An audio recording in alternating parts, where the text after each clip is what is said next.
What is up, everybody? It's Steven here, and welcome back to another tier list video. Last one was Halo. This one is actually going to be Mass Effect Trilogy Squadmates. So Mass Effect 1, 2, and 3. Andromeda, I will probably do in a separate one. I'm actually going to probably do a playthrough of Andromeda soon. I haven't played it in a minute. But we'll go from, of course, top and work our all the way down. First, we're going to start with, of course, Ashley. Written all right. We'll leave out space racism. Nah, I'm just playing. It is what it is. But yeah, you of course unlock Ashley as a squad mate on Eden Prime after Jenkins gets frankly fucking executed by the Geth. But if he was here, he'd be the best one, of course. But I would say there's a ton of character development. It depends on what you do. Of course, if you go down the Paragon route, she becomes more xenophile and less of a space racist on hating all the different aliens, and actually grows to love a bunch of the other Normandy crewmates as well. Especially like Liara and others down the line, and Tally. I'm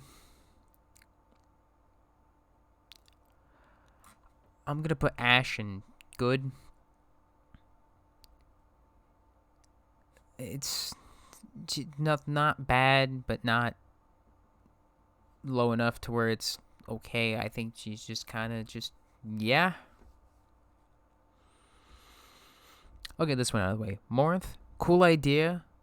What you can do with Samara and kill Samara and the loyalty mission and everything.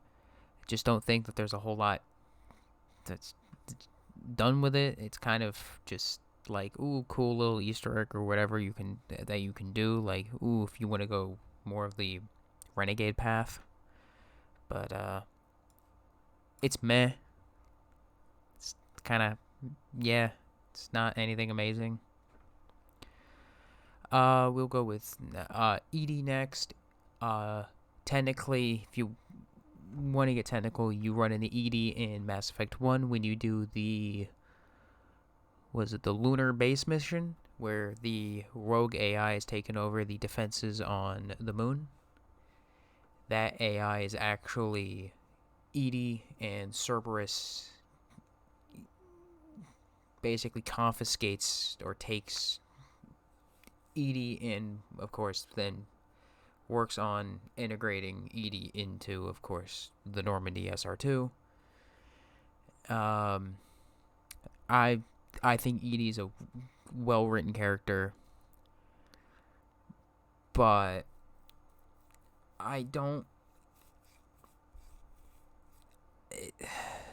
I do feel like at times there's maybe something missing. I don't know. That could be just me. I do think Edie, though, is a fantastic character. She's gonna do that. Get their ads off my screen. But yeah, I think Edie's just like, of course, you're probably gonna watch this and go, "What the fuck is he talking about?" or whatever. I'm tired. I should be going to bed right now, as you can tell. It's like 9 something in the morning. I should be going to bed. That will be after I get done recording this. But yeah, I'm gonna put Edie in. We'll start with great and adjust it from there. Before I even say anything, true ride or die. He is the homie. He is Shepard's home dog. That's his brother until death. Can't say anything about it. I do, of course, it is simple that, like, depending on if you're Paragon or Renegade, that of course determines, and you're probably hearing the dog open up every single door in the entire house. Just throwing it open. But yeah. Garrus, of course, is just, he's the homie. There is, of course, no Shepard without Vicarian. It's kind of the whole thing. And it's, yeah. So, top tier, love Garrus. One of the best characters. Grunt, we're going to throw... I might get flagged for this. Great. I do kind of wish there was maybe more to the character. I do feel like that they kind of, like, at times wanted more, maybe. It's just they didn't... There's writing there, but it's not like a shit ton of stuff for Grunt. I just don't think that they have some of the writing, like compared to some of the other, say, loyalty missions in Mass Effect 2. I don't exactly think his is... We'll say there's story, but there's not a lot there. It's just kind of more, woo, kill Thresher Maw, you leave. Now he's then part of Clan or not. There's, like, stuff there, but not really. Which, like I said, I'll probably get flagged for that. It is what it is. Before we continue, if I can make an entire tier just called, like, I don't know, leave out, I would. Jacob's just written like shit. We're gonna throw him next to yeah, I'm tired. Jesus Christ. Morinth. Fucking my brain. Holy shit. But yeah, we're throwing it next to Morinth. We'll do Jack. Truthfully, I love Jack as a character. I think Jack is a fantastic character, written well. Wish there was more of Jack in Mass Effect 3, though. Like, I hate that she's basically limited to, what, the Citadel DLC and Grissom? That's kind of it. Or, of course, if you don't do Grissom, she becomes, like a person you fight at the end of, when you raid the elusive man's base and everything. She becomes an enemy you can fight. That's kind of it. I wish there was more, like I said, to Jack in Mass Effect 3, because there is... Her loyalty mission is really well done in 2. And just... She gets more fleshed out than some of the other characters. Like some coming up. Which I think is just... It is what it is when it comes to Mass Effect 3. It was a rush game. And EA... Yeah. EA did stuff. James Vega. I think over the last... I would say about since Legendary Edition came out, the hate for James has kind of died down. I think a lot of people did not like James for a while. They thought he was just kind of just bland. I actually don't mind James. I think he's actually a pretty good character. But I do think he's kind of on the tier of... At least maybe that. He's above definitely Ash.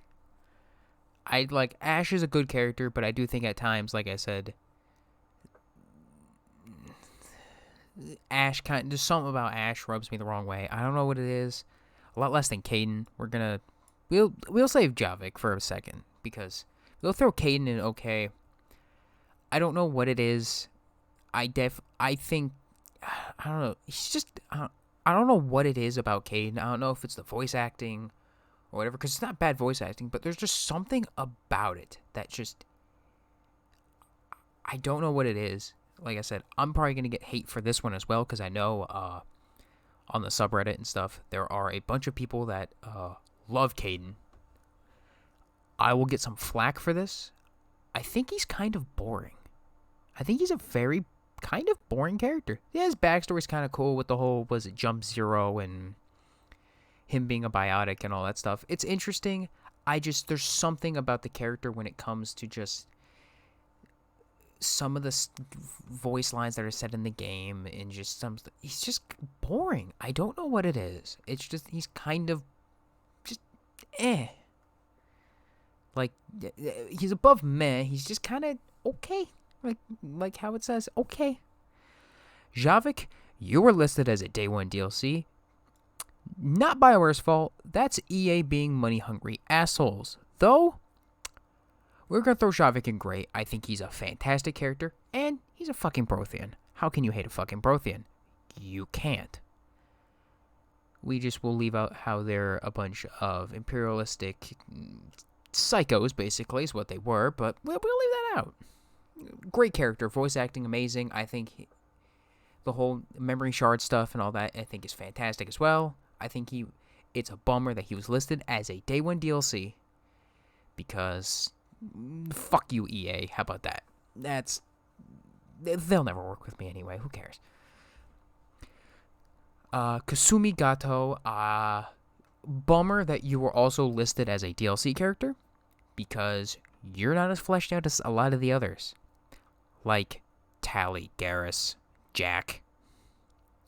Fuck, even Edie, and Edie's not even in a body in 2.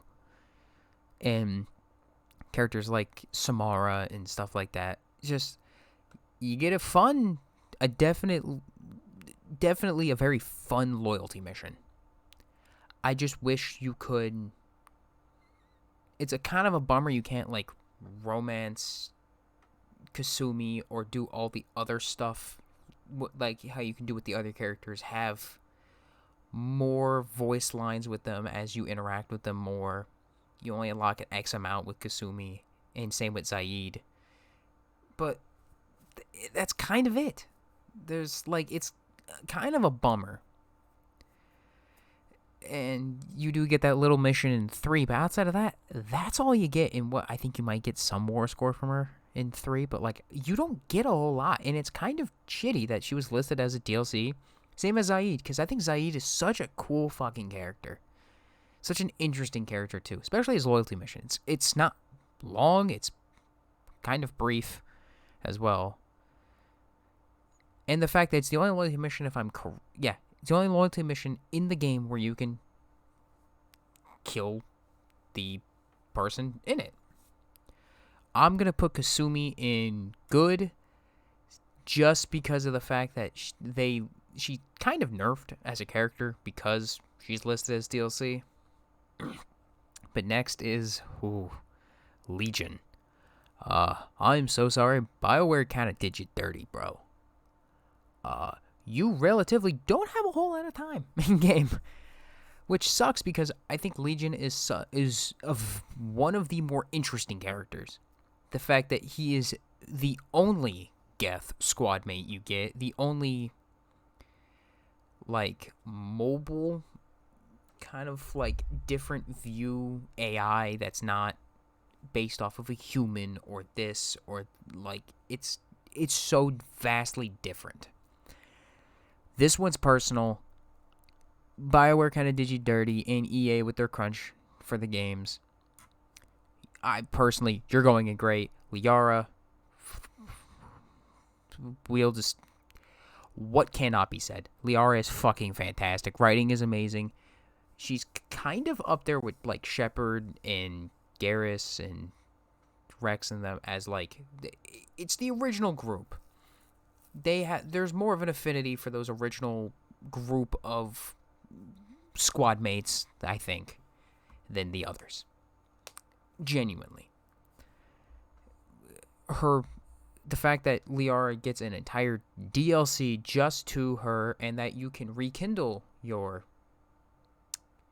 romance if you romanced Liara in ME1, which I think is nice. And you also, I think, get some bonuses from the whole Shadow Broker like ship. You can get like some sort of like resources and some stuff as well,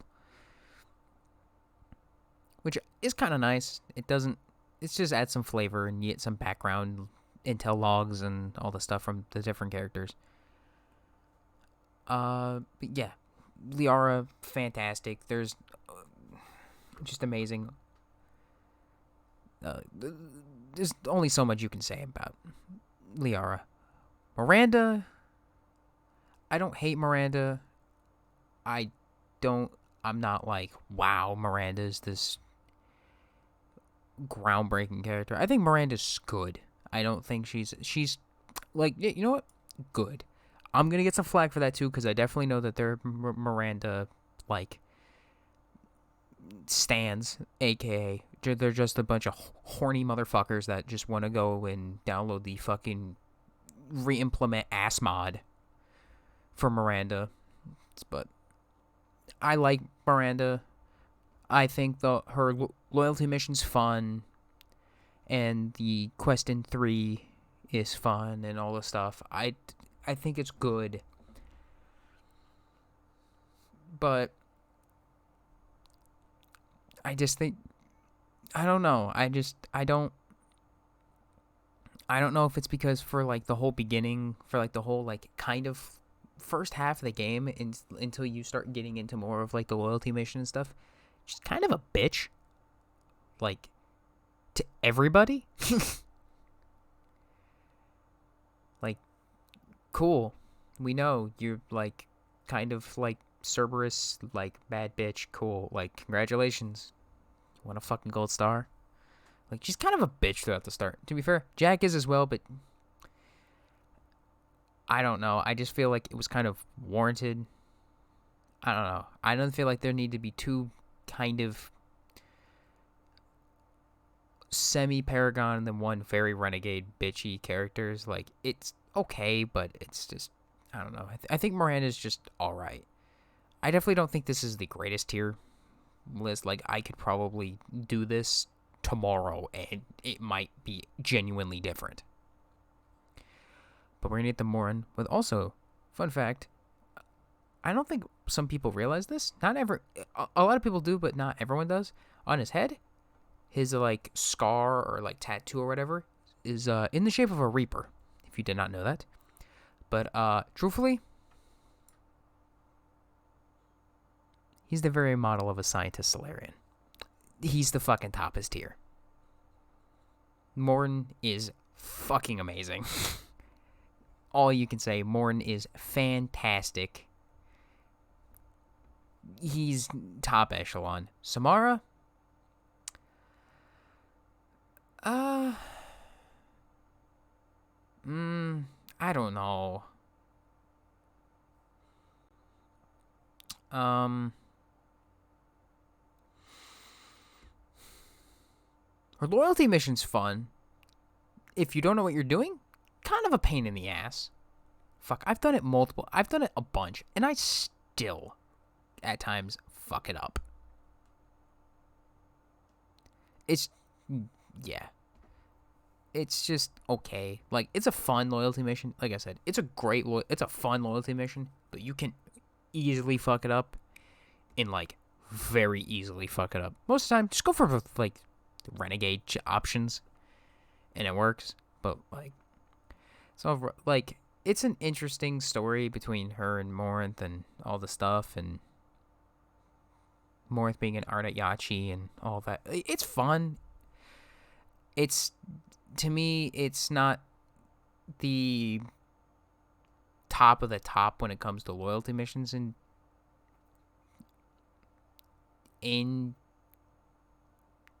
2.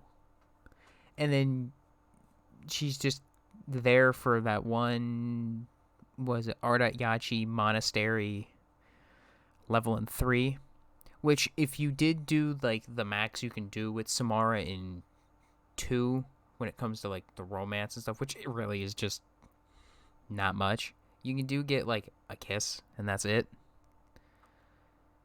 But like, I don't know, I feel like she's also one of those characters that could have been fleshed out more,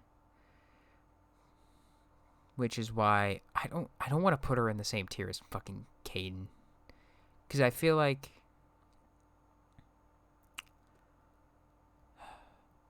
fuck. I'm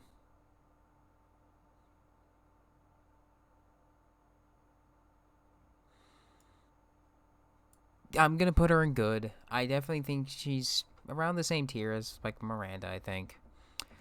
Tally, you're top of the top. It's kind of given. I don't think there's actually much that has to be said about Tally and them up top. Jack, personal, I think she's a great character. Grunt, like I said, for that, But, like, Thane, great character. The fact that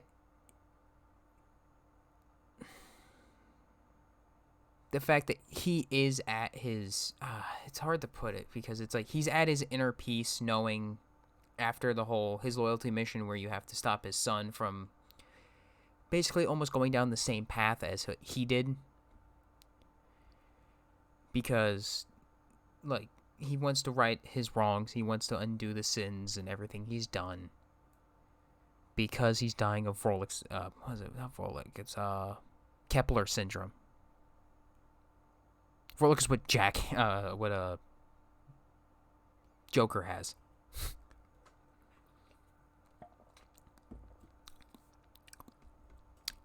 I have not done a Thane romance. My next playthrough of the trilogy is probably going to be a femshep. I've never really done one. But I don't know. I kind of like Thane. He's kind of... Oh, well, yeah. I think he's just sick. I think he's a cool character. And his stuff also in Mass Effect 3 as well. Also well written. Rex. Shepard. Just fucking top at the top.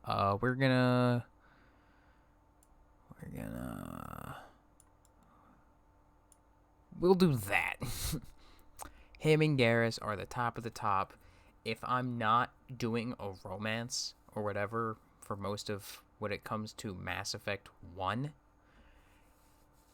like, I'm always the person that if I romance a certain character and it is in Mass Effect 1, I bring them with me for most of the missions. But if I'm not doing that for Mass Effect 1, Garrus and Rex are the automatic ones I bring for every fucking mission. Every single one, they come. Unless it's a mission that kind of requires the main character, character to be there, it's them two, and no offense, the rest get kind of thrown to the side. His story with him almost giving up on his entire race because of the genophage, to basically leading his people out of the ashes to rebuild the future of his entire species, I think is very well written. I think Rex is probably some of the best written character development and stuff you will get from, say, a BioWare game or gaming in general. The entire story of Mass Effect in general is some of the best written science fiction in probably history, honestly.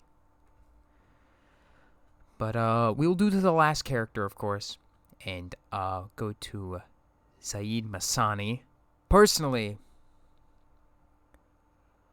probably one of my favorite characters. Bummer that he is only listed to a DLC. Same as Kasumi, which is kind of bummer, I think, because I feel like there could be more with him as well. The fact that we can't completely really interact with him like how we can the main base game characters, of course. But loyalty mission, sick as fuck. Ooh, that burp. Sick as fuck. The fact that you can actually kill him if you're like, fuck you, Zaid, you're a risk to the entire Normandy crew. Fuck you. We're gonna throw you off. You're gonna die. Bye. Truthfully, some people might hate that. This is my list, so let me know how you feel about my list.